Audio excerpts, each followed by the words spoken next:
So in previous lecture we discussed about the different methods of collection and transportation of biomedical waste, and this going to be include the disposal and treatment of biomedical waste. Okay, so one thing I would like to say you that in the next week I like to take the sample MCQ test on the covered syllabus. So that is the basic about the municipal solid waste. What are the different types of municipal solid waste? Collection, treatment, and disposal method of municipal solid waste. Okay, and what is the biomedical waste and sources of biomedical waste. Okay, so regarding that, I will give you some suggestions next lecture. Okay, so this topic I am to discuss today, that is nothing but the disposal of biomedical waste. Okay, so what is all we know all about the biomedical waste? We already covered the biomedical waste in this what basic definition of biomedical waste.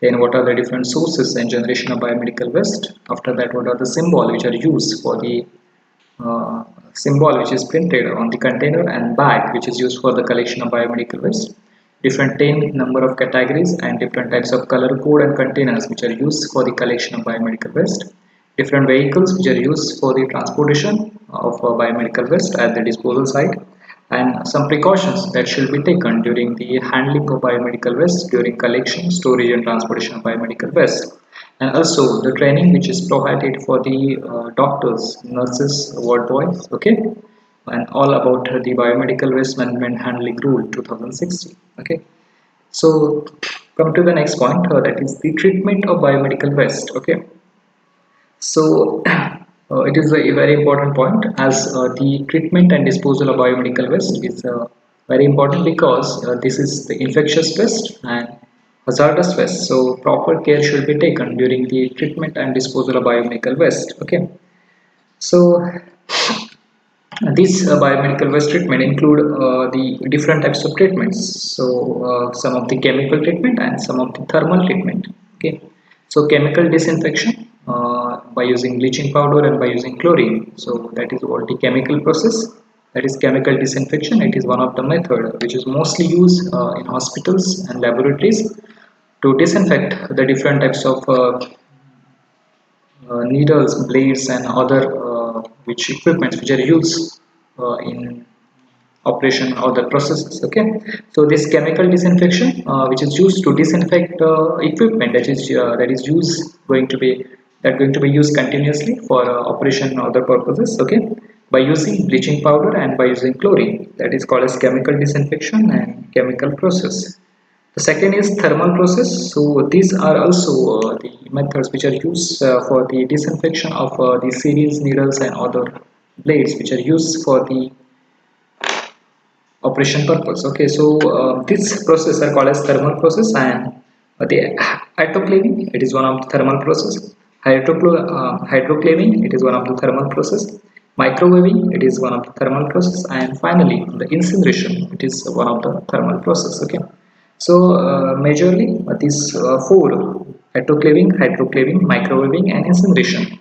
These four methods are used for the disinfection of the biomedical waste. Okay, and this process are called as thermal process. Okay, so now next is nothing but the disposal. In that disposal, the one of the disposal method, that is the deep burial method. Okay, where burial or dispose our waste at a lower depth of the soil. Okay, or at a great excavation of trenches, or at a higher depth of trenches. Okay, that is called as deep burial, as its name indicate deep. Okay, so the disposal of the waste is carried out at a higher level, okay, into the ground. And second, that is normal landfilling. Okay, so normal landfilling also sometimes be used for the disposal of some particular types of biomedical waste.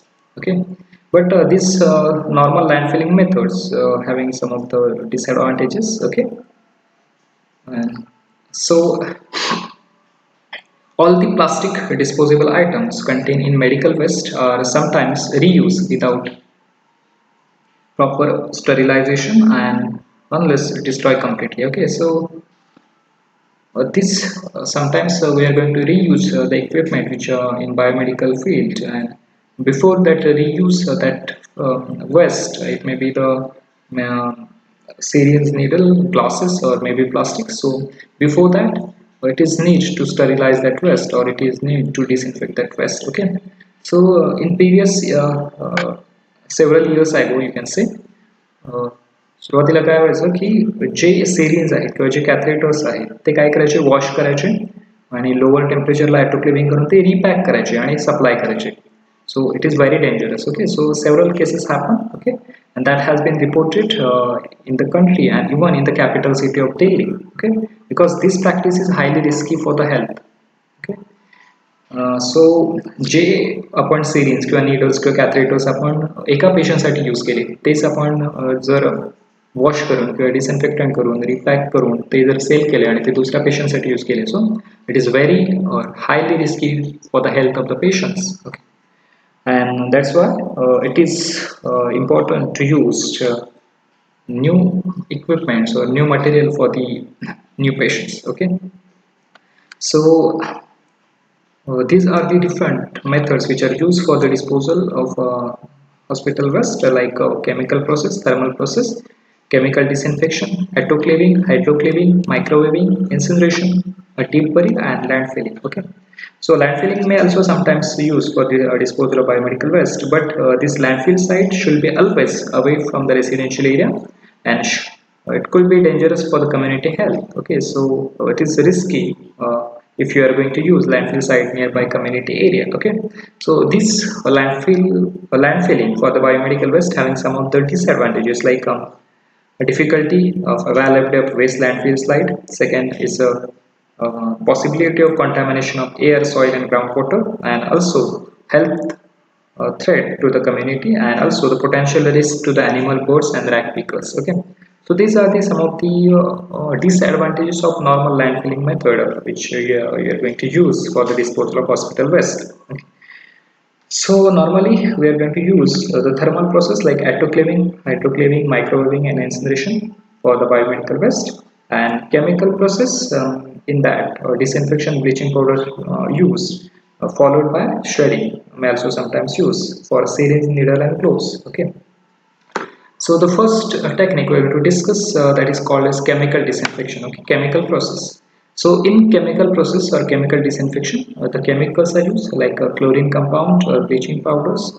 These chemicals are used, or also sometimes iodine, alcohol, phenolic compounds. So these compounds are also used for the disinfection of these equipments. Okay, so 1% solution of hypochlorite, that is bleaching powder, is most commonly used, and all other chemicals also used for the disinfection of these different types of equipments. Okay, finally, after disinfection, shredding is done. Cut it, whatever that series and needle, that going to be cut into the shredder, into the fine powder, and finally that ash, in the form of ash or in the form of powder, that you can dispose by the landfill site. Okay, this is what so shredded wet waste containing disinfectant chemicals will need the final disposal. Okay, so because it contains tubes, catheters, maybe bloods and other waste. Okay, series and needles. Okay, so shredding, after shredding of that waste, it is need to dispose.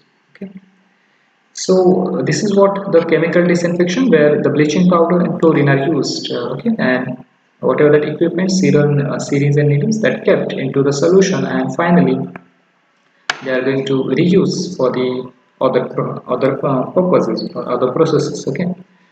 Next process, that is autoclaving. So autoclaving, it is a thermal process, okay, or a heat process. So it is normally called steam sterilization or low heat thermal process. Okay.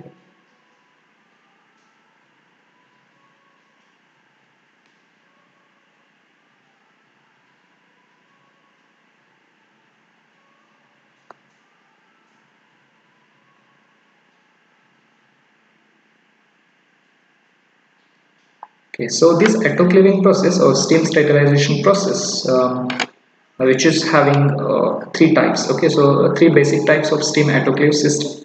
The first one is a gravity system, next pre-vacuum system, and next a retort system. Okay, so what is that? Gravity type autoclaves. So these are those with the pressure of steam alone is used to evacuate air from the treatment chamber, and this is operated at the temperature of 121 degrees Celsius. Okay, so this autoclave which operated at 121 degrees Celsius, and this treatment process or this system required 60 to 30 minutes for the operation.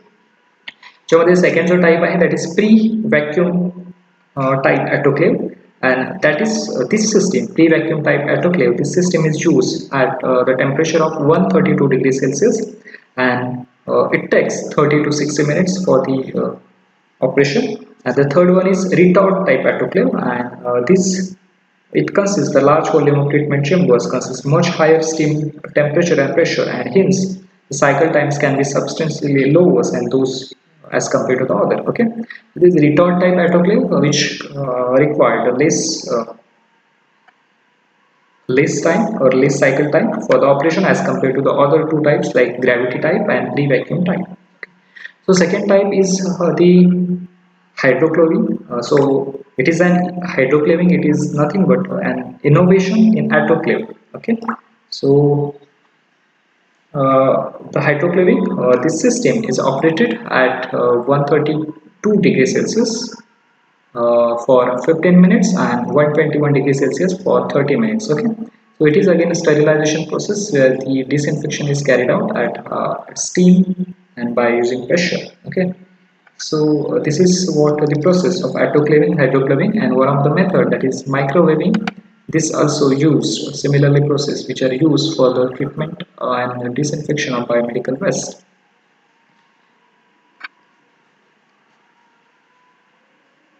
Okay, so remaining that is the shredding, land disposal, and the deep burial method. Also, the one of the method that is incineration method that going to be discussed in the next. Okay, so you can see that is what figure which indicates autoclave. Okay, and your series and needles you can place into that autoclave, and after 2 hours or 3 hours, that going to be disinfected by heat and pressure inside the autoclave.